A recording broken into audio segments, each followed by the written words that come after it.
Bonsoir à tous, bienvenue dans votre journal de ce lundi 3 mars. À la une ce soir, Martigues, la maison de santé de l'Escaillon, menace de fermer ses portes suite à une agression. Les faits se sont déroulés vendredi.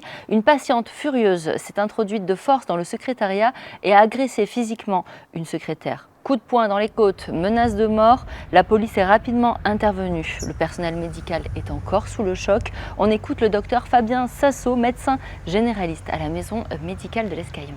On a eu un empêchement d'un de nos médecins, donc du coup notre secrétaire a appelé la patiente en question pour lui signaler que son rendez-vous devait être repoussé, mais elle lui a quand même trouvé une solution. On lui a dit on ne peut pas vous recevoir ce jour-là parce que le médecin est absent, on vous propose une solution le lendemain avec un autre médecin. Donc s'en est suivi des insultes, notre secrétaire s'est fait insulter, mais comme je vous dis, ça c'est devenu malheureusement le lot du quotidien au niveau du pôle secrétariat actuellement. Et quelques heures après ou quelques minutes après, je ne saurais pas vous dire, la patiente est venue spécialement dans la structure pour en découdre avec notre secrétaire.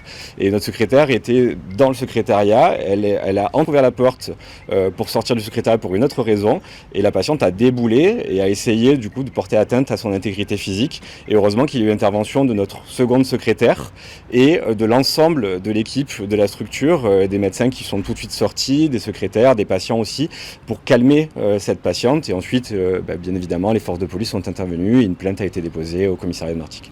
Donc ce qu'on demande à la population et à l'ensemble de notre patientèle, c'est de prendre soin de nos secrétaires. Ce sont vraiment des personnes à valoriser et à protéger. Et s'ils ne veulent pas que les secrétaires soient à terme remplacés par des agents de sécurité, il faut que les comportements changent au quotidien. L'émotion était vive pour les patients aussi qui ont découvert la situation ce matin sur place. Le rideau était fermé à l'accueil et le secrétariat. Je suis venue pour prendre un rendez-vous pour mon médecin, le docteur Eddy, et puis je suis surprise en arrivant de voir le guichet fermé. Je suis en train de lire le mot, je suis scandalisée. Comment à l'heure actuelle on peut faire des choses pareilles? Moi, elles sont adorables, elles sont là à notre écoute et je trouve ça scandaleux. Quand je suis venu pour prendre mon rendez-vous, moi, il y avait la police qui était là, qui était intervenue, quoi. Ils étaient quatre gendarmes ou 4 policiers pour intercepter la personne, quoi. C'est une agression qui ne devrait pas exister, quoi. Vous étiez au courant de cette agression? Non, pas du tout. Je viens d'arriver, j'ai vu le panneau. Justement, je voulais avoir affaire au secrétaire, mais je repars. Le lundi 3 mars, qu'est-ce que ça veut dire? C'est parce que il s'est fermé, parce qu'il y a eu une agression. Voilà, les secrétaires ont été agressés par quelqu'un. Et ouais. Enfin, Et ouais. oh, Et ouais. c'est pas vrai.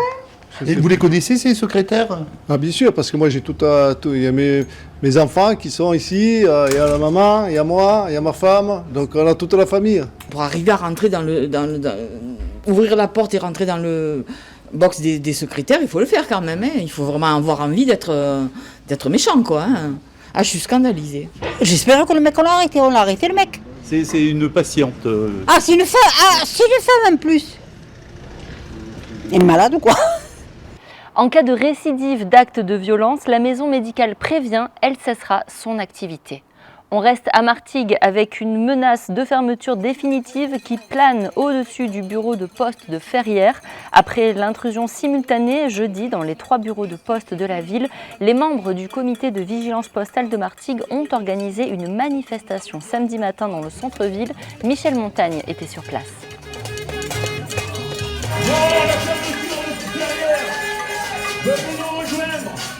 Les implications, c'est qu'il va falloir se déplacer beaucoup plus loin pour aller poster, pour aller retirer des colis, pour toutes les opérations postales. Et ça, c'est un vrai massacre de la poste. Jonquière, Croix-Sainte, oui. Alors c'est pas suffisant? Non, c'est pas suffisant pour une grande ville comme Martigues, il nous faut plus de postes. Et c'est inquiétant de voir tous les services publics qui disparaissent les uns après les autres. Mais que peut-on faire? J'habite à Croix-Sainte, je vais à la poste de Croix-Sainte. Ah, s'il y a plus de poste ici, votre poste de Croix-Sainte va être débordé. Mais elle est déjà débordée parce qu'elle est souvent fermée à cause de manque de personnel. Moi, je ne vais pas à cette poste, mais j'estime qu'il y a des milliers de personnes qui fréquentent cette poste. C'est catastrophique, ça. Ils vont aller où?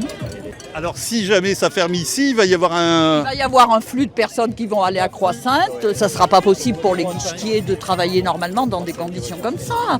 Croix-Sainte-Jonquière, on ne peut pas se garer, etc. Hein. Puis quand même, dans une ville de 50 000 habitants, c'est pas un exploit, 3 bureaux de poste. Hein. J'étais receveur de la poste à Martigues-Croix-Sainte, qui va être submergée.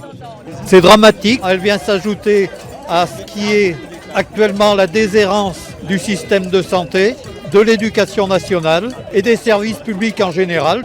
Et ça me rend malade. Voilà. Prochain rassemblement le samedi 22 mars prochain à 10h30. Les manifestants sont invités à converger vers le bureau de poste de Jonquière à l'aide de barques et de vélos afin de montrer combien il sera difficile d'utiliser les services de la Poste une fois la disparition du bureau de poste de Ferrières actée. Allez, direction le Rove à présent. Avec 10 mandats successifs, il est le maire le plus élu de France et ses 95 ans le placent aussi comme le doyen des édiles français. Georges Rousseau, maire communiste de la commune du Rove, a décidé de passer la main à son premier adjoint, Paul Sabatino, 1 an avant les prochaines élections municipales. Et c'est en faisant ses cartons que Georges Rousseau a répondu aux questions de Rémi Reponti. Habitant du Rove depuis des années ou en train de s'installer, les témoignages d'affection pour Georges Rousseau sont unanimes. Oui, on va le regretter parce qu'il a fait beaucoup de choses à la mairie, pour les jeunes, pour la médiathèque, enfin pas mal de choses. Ça touche beaucoup les habitants du Rove qui sont là depuis longtemps, je pense, parce que c'est un très très bon maire. Élu pour la première fois en 1971, Georges Rousseau ressent de la fierté à l'heure du bilan. Je suis républicain, antifasciste. Et je suis communiste. Mais je ne suis pas un maire communiste. Je suis un communiste maire. C'est pas pareil. Voilà. Mon parti, c'est les habitants. Et cette commune, je l'ai fait de A jusqu'à Z. Il n'y avait rien quand j'étais élu. Maintenant, elle est vraiment bien équipée. On a défendu l'environnement. Les enfants, ils ont tout. Prenez le club de judo. 160 enfants. Le club de foot, 660 adhérents. Tout le monde fait quelque chose. Il y a 44 associations et c'est la démocratie qui joue à plein. On vote le budget avec les gens. Moi, je laisse une trésorerie limpide. On n'a pas de dette. J'ai de la chance d'avoir trouvé un adjoint qui était avec moi depuis 1983. Et vous savez que le maire qui ne réussit pas la transmission, la succession, il a tout échoué. Eh bien là, j'ai réussi même la succession, vous voyez. Voilà. Et il devrait y avoir foule lors du prochain conseil municipal du lundi 10 mars à 18h pour saluer les 54 années de bons et loyaux services de Georges Rousseau pour sa commune et pour ses habitants. Georges Rousseau postulera une délégation d'adjoints lors de la prochaine séance du conseil municipal et en accord avec la présidente Martine Vassal, il continuera également à siéger à la métropole Aix-Marseille-Provence en sa qualité de 4e vice-président délégué à la conférence des maires. La colère ne s'estompe pas à Marseille depuis l'arrêté de la préfecture des Bouches-du-Rhône. Ce vendredi, une trentaine de gérants d'épiceries de nuit se sont rassemblés devant la chambre de commerce et d'industrie pour dénoncer l'interdiction de fermer entre 22h et 6h du matin du 1er au 7e arrondissement de Marseille. Une mesure qu'ils jugent injuste et pénalisante. On les écoute au micro de Nordine Ali Saïd. J'en dors plus la nuit depuis qu'on m'a dit ça. Je vais faire comment? C'est pas possible, j'ai des employés, comment on fait? On va tous les virer, on va se retrouver quoi à la porte? Non, on m'enlève le droit, en France, on m'enlève le droit de travailler. Le chiffre d'affaires, il se fait la nuit. Il y a 60% qui se fait la nuit et 40% la journée. Donc je trouve pas ça aussi normal que des alimentations communes assez propres. On achète tout chez Métro, chez Intermarché, à Carrefour, on est en déclaration à 100%. Je paye mon URSSAF, je paye ma TVA. Je paye la CFE, je paye toutes les charges, tous les impôts qui peuvent exister. Et je me retrouve aujourd'hui à fermer. Je ne peux pas fermer. Rejoignez-nous, avancez s'il vous plaît. Solidarité pour les épiciers de la ville de Marseille. Et je suis client à l'heure actuelle des alimentations de nuit. Je travaille dans des foyers la nuit. Et donc régulièrement, je me restaure dans ces épiceries pour acheter soit des à boire, soit de l'eau, soit un sandwich.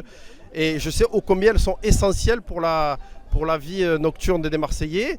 C'est la 2e ville de France, c'est une ville qui bouge. Donc on a besoin de consommer à toute heure de la journée et de la nuit aussi. Pour contester cet arrêté, plusieurs d'entre eux ont décidé de saisir la justice avec l'appui de leurs avocats. Ils envisagent des recours pour tenter de faire annuler la mesure qui doit entrer en vigueur du 21 mars au 21 avril.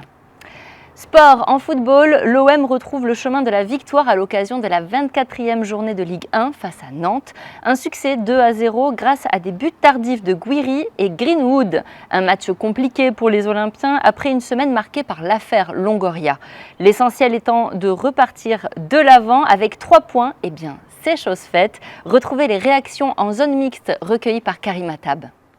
Bien sûr, c'était une mi-temps très insuffisante la première mi-temps. Après, franchement, à la mi-temps, c'est pareil, on s'est dit les choses et on a dit qu'il fallait faire plus, mais qu'il fallait rester positif. Et quand on joue des matchs comme ça, il faut savoir les gagner malgré qu'on n'a pas été bon. Du coup, vous avez douté un peu pendant ce match ou vous sentiez qu'à un moment donné, ça allait passer? Non, on n'a pas douté parce que, comme on dit, à la mi-temps, on s'est dit qu'il fallait pas patienter, il fallait continuer à élever notre niveau de jeu. Et c'est ce qu'on a fait en deuxième mi-temps. Et après ce premier but, je pense qu'on a déroulé. Questa partita la temevo molto perché temevo l'effetto della sconfitta di Auxerre. Alors c'était un match que je craignais, surtout j'avais peur de l'effet que la défaite contre Auxerre aurait pu avoir. Et au final c'était un match différent. On s'y attendait au match contre Saint-Etienne d'il y a 15 jours, mais on a mérité la victoire. On a quand même créé beaucoup d'occasions. Après, ça n'a pas été notre meilleur match au Vélodrome, mais voilà, on a quand même mérité cette victoire. Et maintenant dans les 10 prochains matchs, il faudra vraiment réussir à les remporter et ces victoires se feront par la tête, par la patience, par l'intelligence qu'on mettra, plus que d'autres facteurs dans les rencontres. Altre componenti, insomma. L'OM consolide sa deuxième place au classement avec 3 points d'avance sur Nice et 6 sur Monaco. Prochain match samedi prochain à 21h face à Lens, toujours au Stade Vélodrome.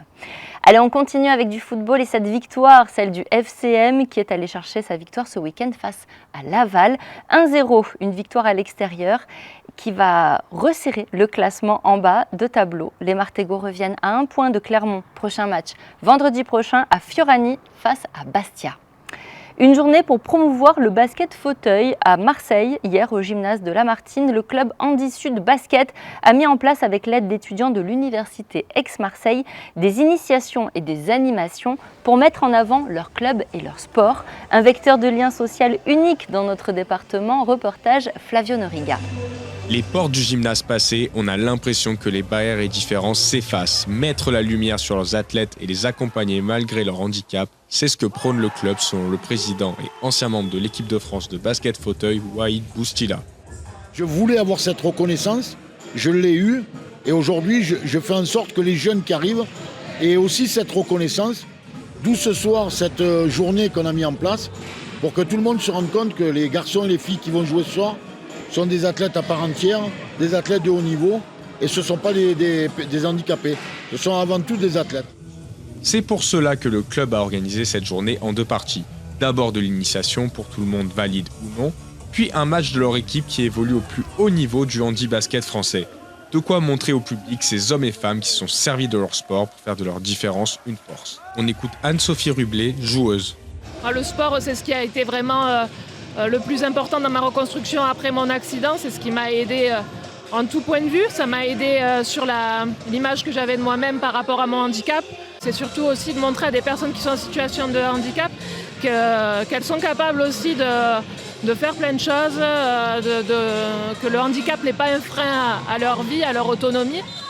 Si vous voulez venir voir les matchs du club ou tout simplement essayer le handi-basket, vous pouvez vous rendre sur la page Facebook et Instagram HSB Marseille Handi Basket Sud.